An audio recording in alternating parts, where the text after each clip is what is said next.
ਬਾਂਸ ਦਾ ਹੀ ਸਾਰਾ ਹੁੰਦਾ ਜੀ। ਜਿਹੜੀ ਮੇਕਿੰਗ ਛਿੱਲਣ 'ਚ ਆ ਰਹੀ ਹੈ ਨਾ, ਇਹ ਕੋਈ ਜਾਣਦਾ, ਬਗੈਰ ਉਸਤਾਦ ਤੋਂ ਇਹ ਕੋਈ ਨਹੀਂ ਕਰ ਸਕਦਾ। ਬਣਾ ਤਾਂ ਸਾਰੇ ਹੀ ਲੈਂਦੇ ਆ।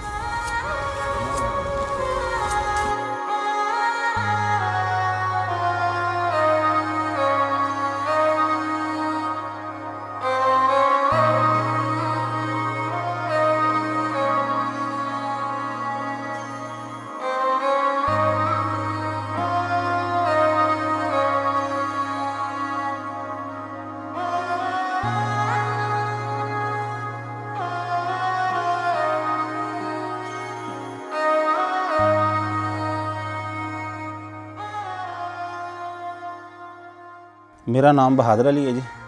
ये तकरीबन मैं 20 साल तो कर रहा, 20-25 साल तो। यही गुजर बसर सी साडा।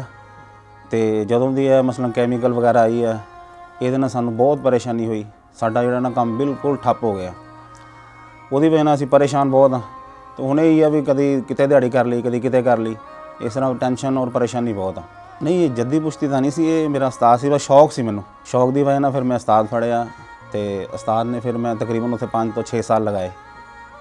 फिर वो जब मैं अपना यानी कि स्टार्ट किया, वो थोड़े अरसे बाद ही फिर पाबंदी लग गई। पाबंदी तो बाद फिर जो नहीं कर सके असीं। बस हुण यह शौक आ जिहड़ा कोई 1-2 बना लिया, बच्चे देते महल्ले उन्होंने बच्चों ने बस शौक कर लिया। बस शौक है, इसदा जनून आ सानूं। पाबंदी की वजह नाल जिहड़ा ना वो फिर असीं नहीं बना सकते। ये जी बस जो छत्तां ते जाईदा सी ते रंग बिरंगा मौसम देखीदा सी ते अच्छा लगदा सी। बस वो बैठे बैठे एवें एक दिन ज़हन च आया भी क्यों ना होवे आप ही बना लीए। फिर वो जदों इस काम दे मगर लगे तो बड़ी परेशानी बनी। कहंदे जी बगैर उस्ताद तो कोई चीज़ नहीं हासिल हुंदी। फिर इस वजह तो फिर उस्ताद फड़ना पिया। ते उस्ताद ने फिर वो अल्लाह दा बड़ा शुक्र है कि जिस तरह भी कर लईदा। लेकिन वो जदों रूस च कहंदे आउंदा बंदा उदों फिर फाहे लगदा, फाहे लगण वाला हिसाब साडा हो गया जी। इस तरह हुंदा जी, ये समान तां मिल जांदा बाज़ारों, लाहौर दे विचों मिल जांदा वा। ते वांस हुंदे इहदे, ਉਹਦੇ 'ਚ ਮੁxਤਲਿਫ ਕੈਟਾਗਰੀਆਂ ਹੁੰਦੀਆਂ। ਮਸਲਨ ਬਰਮਾ ਦਾ ਹੁੰਦਾ ਤੇ ਉਸ ਤੋਂ ਬਾਅਦ ਅੱਲਾ ਤੁਹਾਡਾ ਭਲਾ ਕਰੇ ਸਰਾਂਚਾ ਹੁੰਦਾ। ਇਸ ਤਰ੍ਹਾਂ ਮੁxਤਲਿਫ ਵੈਰਾਈਟੀਆਂ 'ਚ ਹੈ। ਤੇ ਉਹ ਵਾਂਸ ਜਿਹੜਾ ਤੁਹਾਨੂੰ ਪਸੰਦ ਆਉਂਦਾ ਵਾ, ਛਿੱਲਣ 'ਚ ਆਸਾਨੀ ਹੁੰਦੀ ਹੈ, ਉਹ ਲਿਆ ਕੇ ਤੁਸੀਂ ਜਿਹੜਾ ਉਹ ਕਰ ਸਕਦੇ ਹੋ। ਉਸ ਤੋਂ ਬਾਅਦ ਪੇਪਰ ਆ, ਲੇਵੀ ਆ, ਯਾਨੀ ਕਿ ਮਿਹਨਤ ਤਾਂ ਹੈ ਤੇ ਬਾਕੀ ਸ਼ੌਕ ਹੋਵੇ ਤੇ ਸਾਰਾ ਕੁਝ ਹੀ ਆਸਾਨ ਬਣ ਜਾਂਦਾ।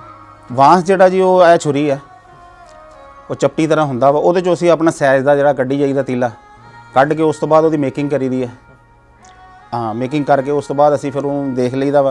यह मोमबत्ती जिहदे ते तुहानूं दिखाया अगे, वो करके असी वो सीधा करके वो अपना लैदा कर लीदा सारा सिस्टम। फिर यह पेपर आ, यह जिहड़ा सानूं मुख्तलिफ शीटां च हुंदा साइज च, ये फिर असीं जिहड़ा सानूं साइज चाहिदा हुंदा उस हिसाब नाल असीं कट के इहदा भी सारा फर्मा हुंदा वा। फर्मे ते सारा बनाईदा वा, बना के ते फिर ये मुकम्मल हुंदा। काफ़ी यानी कि टाइम लगदा।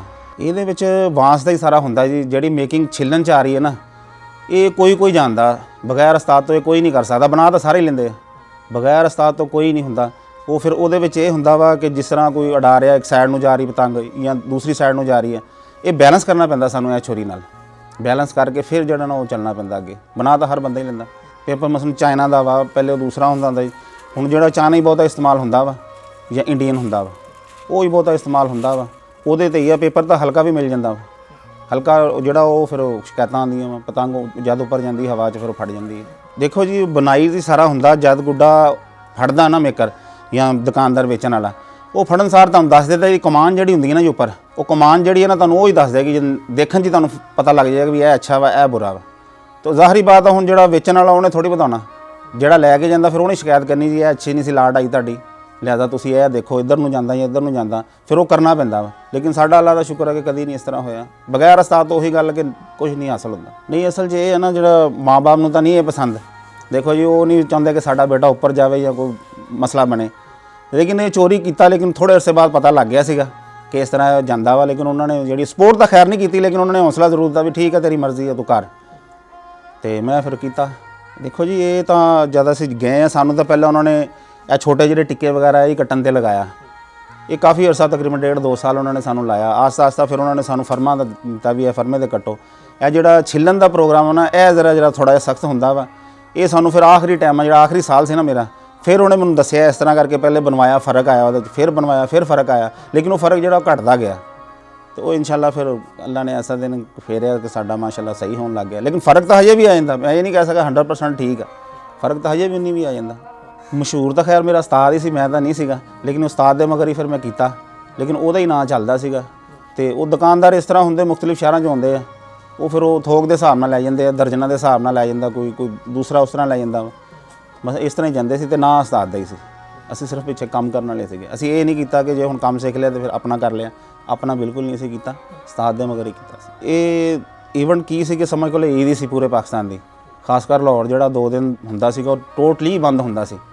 ਤੇ ਬਸੰਤ ਦਾ ਤਾਂ ਬਹਾਨਾ ਹੀ ਸੀ, ਬਾਕੀ ਮਿਲਣ ਦਾ ਹੀ ਸਾਰਾ ਕੁਝ ਹੁੰਦਾ ਸੀਗਾ। ਇਨਸਾਨ ਜਿਹੜੇ ਮਿਲਣ ਕਰਦੇ ਸੀਗੇ, ਹਰ ਚੀਜ਼ ਖਾਣ ਪਕਾਨ ਉੱਪਰ ਹਰ ਚੀਜ਼ ਹੁੰਦੀ ਸੀ। 2-2 ਦਿਨ ਬਾਹਰੋਂ ਜਿਹੜੀ ਦੁਨੀਆ ਆਉਂਦੀ ਸੀ, ਹੋਟਲ ਬੁੱਕ ਹੋ ਜਾਂਦੇ ਸੀ। ਤੇ ਉਹ ਬਸ ਫਿਰ ਐਸਾ ਕੋਈ ਸ਼ੈਤਾਨ ਵਿੱਚ ਆਇਆ, ਉਹਨੇ ਜਿਹੜਾ ਨਾ ਕੈਮੀਕਲ ਲਿਆਂਦੀ, ਉਹ ਕਰਕੇ ਸਾਰਾ ਹੀ ਸਿਸਟਮ ਗਲਤ ਹੋ ਗਿਆ। ਦੇਖੋ ਜੀ, ਬਸੰਤ ਤਕਰੀਬਨ ਕਾਫੀ ਅਰਸੇ ਤੋਂ ਸੀ, ਕਾਫੀ ਬਸੰਤਾਂ ਅਸੀਂ ਦੇਖੀਆਂ, ਲੋਕਾਂ ਨੇ ਵੀ ਦੇਖੀਆਂ ਹੋਣੀਆਂ। ਕੋਈ ਜਾਨੀ ਨੁਕਸਾਨ ਅਸੀਂ ਨਹੀਂ ਸੀ ਕਦੀ ਸੁਣਿਆ। ਉਹ ਡੋਰ ਹੁੰਦੀ ਸੀ, ਸੂਤੀ ਧਾਗਾ ਹੁੰਦਾ ਸੀ, ਅਗਰ ਉਹ ਕਿਸੇ ਦੇ ਲੱਗ ਵੀ ਜਾਂਦਾ ਸੀ ਤੇ ਚੀਰਾ ਆ ਜਾਂਦਾ ਸੀ ਤੇ ਟੁੱਟ ਜਾਂਦਾ ਸੀ। ਤੇ ਇਹ ਕੈਮੀਕਲ ਜਿਹੜਾ ਨਾ ਇਹ ਟੁੱਟਦਾ ਨਹੀਂ ਜੀ, ਇਹ ਪਤਾ ਨਹੀਂ ਕਿਸ ਚੀਜ਼ ਦਾ ਬਣਿਆ, ਕਿਸ ਚੀਜ਼ ਦਾ ਨਹੀਂ ਬਣਿਆ, ਵੱਲਾ ਆਲਮ। ਤੇ ਇਹ ਬਹੁਤ ਨੁਕਸਾਨ ਕਰਦਾ, ਲਿਹਾਜ਼ਾ ਅਸੀਂ ਇਸ ਹੱਕ 'ਚ ਨਹੀਂ ਗਏ ਤੇ ਧਾਗਾ ਹੀ ਸੀਗਾ। ਫੈਮਿਲੀ 'ਚ ਜੀ ਮਾਸ਼ਾਅੱਲਾ ਮੇਰੀ ਵਾਲਦਾ, ਬੇਗਮ ਆ, ਬੱਚੇ ਆ ਮੇਰੇ 3। ਰਹੀ ਇਨਕਮ ਦੀ ਗੱਲ, ਉਹ ਜਦ ਪਤੰਗਬਾਜ਼ੀ ਦਾ ਸੀਗਾ ਉਦੋਂ ਮਾਸ਼ਾਅੱਲਾ ਆਖਰੀ 2 ਸਾਲ ਸੀ ਜਿਹੜੇ ਬਹੁਤ ਅੱਛੇ ਨਿਕਲੇ ਸਾਡੇ।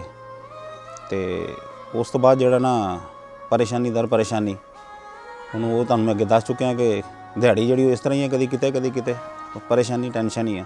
ਤੇ ਇਹ ਜਿਹੜੀ ਹੁਣ ਮੈਂ ਬੜੇ ਅਰਸੇ ਬਾਅਦ ਪਤੰਗ ਬਣਾਈ, ਬੜਾ ਸ਼ੌਕ ਮੈਨੂੰ, ਜਾਣੀ ਕਿ ਦਿਲ ਰੂਹ ਰਾਜ਼ੀ ਹੋਇਆ ਮੇਰਾ। ਤੇ ਅਸੀਂ ਤਾਂ ਕਹਿੰਦੇ ਵੀ ਅੱਲਾ ਕਰੇ ਕਿ ਦੁਬਾਰਾ ਬਹਾਲ ਹੋ ਜਾਵੇ, ਰੌਣਕਾਂ ਉਸ ਤਰ੍ਹਾਂ ਹੀ ਲੱਗਣ ਤੇ ਰੰਗੀਨ ਉੱਪਰ ਮੌਸਮ ਹੋਵੇ। ਕਿਆ ਬਾਤ। ਇਹਨੇ ਅਸਰ ਇਸ ਤਰ੍ਹਾਂ ਪਤਾ ਜੀ, ਜਿਸ ਤਰ੍ਹਾਂ ਕਹਿੰਦੇ ਨੇ ਰੀੜ੍ਹ ਦੀ ਹੱਡੀ ਤੇ ਸੱਟ ਲੱਗ ਗਈ, ਇਸ ਤਰ੍ਹਾਂ ਲੱਗ ਗਈ। ਆਖਰ 20 ਸਾਲ ਦਾ ਅਰਸਾ ਜਿਹੜਾ ਗੁਜ਼ਾਰਿਆ, ਬੜਾ ਅਰਸਾ ਹੁੰਦਾ। ਤੇ ਸੱਟ ਯਾਨੀ ਕਿ ਵੱਜ ਗਈ ਸਾਨੂੰ। ਇਹ ਹੋਰ ਤਾਂ ਕੋਈ ਐਸਾ ਮਸਲਾ ਨਹੀਂ। ਹੁਣ ਬਸ ਅੱਲਾ ਦੇ ਆਸਰੇ, ਅੱਲਾ ਤਾਲਾ ਦੇਈ ਜਾ ਰਿਹਾ, ਖਾਈ ਜਾ ਰਹੇ। ਇਹ ਤਕਰੀਬਨ ਜੀ ਤੁਸੀਂ ਕਹਿ ਲਓ ਕਿ ਅੱਧਾ ਪਾਕਿਸਤਾਨ ਜਿਹੜਾ ਹੋ ਗਿਆ, ਟੋਟਲ ਹੋ ਗਿਆ ਕਸੂਰ ਤੇ ਲਾਹੌਰ ਕਸੂਰ। ਇਹ ਜਿਹੜਾ ਤਕਰੀਬਨ ਜਿਹੜਾ ਨਾ ਹੁਣ ਸਫੈਦਪੁਰ ਤੇ ਔਰਤਾਂ ਜਿਹੜੀਆਂ ਉਹ ਨਹੀਂ ਬਾਹਰ ਨਿਕਲ ਸਕਦੀਆਂ, ਨਹੀਂ ਕਿਸੇ ਤੋਂ ਮੰਗ ਸਕਦੀਆਂ ਸੀ। ਉਹਨਾਂ ਦਾ ਰੋਜ਼ਗਾਰ ਲੱਗਾ ਸੀ, ਦੁਕਾਨਦਾਰ ਆਉਂਦੇ ਸੀ, ਉਹਨਾਂ ਨੂੰ ਸਮਾਨ ਦੇ ਜਾਂਦੇ ਸੀ ਘਰ 'ਚ ਹੀ, ਉਹ ਘਰ 'ਚ ਹੀ ਮੇਕਿੰਗ ਕਰਕੇ ਘਰੋਂ ਹੀ ਸਮਾਨ ਚੁਕਾ ਦਿੰਦੀਆਂ ਸੀ ਉਹ।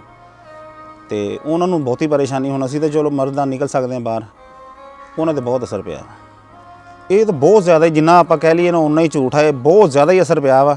ਲੇਕਿਨ ਮੇਕਿੰਗ 'ਚ ਇਹ ਸੀ ਕਿ ਔਰਤਾਂ ਬੱਚੇ ਸੀ ਨਾਲ ਰਲ ਜਾਂਦੇ, ਫੈਮਿਲੀ ਯਾਨੀ ਕਿ ਸਾਰੀ ਬੈਠ ਕੇ ਕਰ ਲੈਂਦੀਆਂ ਸੀ। ਡਿਜ਼ਾਈਨ ਵਗੈਰਾ ਜਿਹੜੇ ਔਰਤਾਂ ਸਾਡੀ ਬਨਿਸਬਤ ਉਹ ਬਹੁਤ ਅੱਛਾ ਕਰ ਲੈਂਦੀਆਂ ਸੀ। ਤੇ ਉਹ ਸਾਰਾ ਫੈਮਿਲੀ ਸੀਗਾ। ਮਸਲਨ ਜਿੱਥੇ ਇੱਕ ਨੇ ਦਿਹਾੜੀ 500 ਕੀਤੀ, ਉਦੋਂ 500 ਬਹੁਤ ਹੁੰਦਾ ਸੀ। ਨਾਲ ਬੱਚੇ 200 ਕਰ ਲੈਂਦੇ ਸੀ, ਉਹਨਾਂ ਨੂੰ ਬੜਾ ਆਸਰਾ ਬਣ ਜਾਂਦਾ ਸੀਗਾ। ਲੇਕਿਨ ਉਹ ਖ਼ਤਮ ਹੋ ਗਿਆ। ਹੁਣ ਉਹ ਵੀ ਵਿਚਾਰੀਆਂ ਹੁਣ ਪਤਾ ਨਹੀਂ ਕੀ ਕਰਦੀਆਂ, ਕੀ ਵੱਲਾ ਆਲਮ। ਦੇਖੋ ਜੀ, ਉਹ ਮੇਰਾ ਸ਼ੌਕ ਸੀ ਪਤੰਗਬਾਜ਼ੀ, ਉਹਦੇ ਨਾਲ ਰੋਜ਼ਗਾਰ ਮੇਰਾ ਬਹੁਤ ਅੱਛਾ ਲੱਗਾ ਸੀ। ਤੇ ਉਹ ਬੜਾ ਜਨੂਨ ਸੀ ਮੈਨੂੰ। ਇੱਕ ਤਾਂ ਜਨੂਨ ਬਹੁਤ ਸੀਗਾ, ਦੂਸਰਾ ਰੋਜ਼ਗਾਰ ਮਾਸ਼ਾਅੱਲਾ ਬਹੁਤ ਅੱਛਾ ਸੀਗਾ। ਤੇ ਹੁਣ ਤਾਂ ਜਿਹੜਾ ਇਹ ਆ ਰੋਜ਼ਗਾਰ ਜਦੋਂ ਦਾ ਬੰਦ ਹੋਇਆ, ਫਿਰ ਇਸ ਤਰ੍ਹਾਂ ਹੀ ਦਿਹਾੜੀ ਕਿਤੇ ਕਰ ਲਈ, ਬਸ ਇਸੇ ਤਰ੍ਹਾਂ ਹੀ ਹੈ। ਸ਼ੁਕਰ ਅੱਲਾ ਦਾ ਕਿ ਚੱਲੀ ਜਾ ਰਿਹਾ ਜੀ। ਪਹਿਲੇ ਵਾਲਾ ਤਾਂ ਮਾਸ਼ਾਅੱਲਾ ਬਹੁਤ ਅੱਛਾ ਸੀ ਜੀ, ਖੁਸ਼ਹਾਲ ਸੀ ਸਾਰੇ, ਹਰ ਚੀਜ਼ ਸੀ, ਕਿਸੇ ਚੀਜ਼ ਦੀ ਕੋਈ ਕਮੀ ਪੇਸ਼ੀ ਨਹੀਂ ਸੀ। ਪੈਸਾ ਇਹ ਵੀ ਕਿ ਬੰਦਾ ਦੁਕਾਨਦਾਰ ਤੋਂ ਲੈ ਲੈਂਦਾ ਸੀ, ਦੇ ਵੀ ਦਿੰਦਾ ਸੀ, ਕੋਈ ਟੈਨਸ਼ਨ ਨਹੀਂ ਸੀ। ਹੁਣ ਜਿਹੜਾ ਵਾ, ਹੁਣ ਤਾਂ ਇਸ ਤਰ੍ਹਾਂ ਹੀ ਦਿਹਾੜੀ ਲੱਗ ਗਈ, ਨਾ ਲੱਗੀ, ਕਰ ਲਿਆ, ਨਾ ਕੀਤਾ, ਪਰੇਸ਼ਾਨੀਆਂ ਟੈਨਸ਼ਨਾਂ ਬਹੁਤ ਜ਼ਿਆਦਾ ਵਾ। ਤੇ ਬਾਕੀ ਹੁਣ ਤਾਂ ਜ਼ਿੰਦਗੀ ਹੈ, ਜਿੰਨੀ ਦੇਰ ਚੱਲਦੀ ਉਸ ਤੋਂ ਬਾਅਦ ਬੁੱਝ ਗਈ ਤੇ ਬਸ ਗਈ।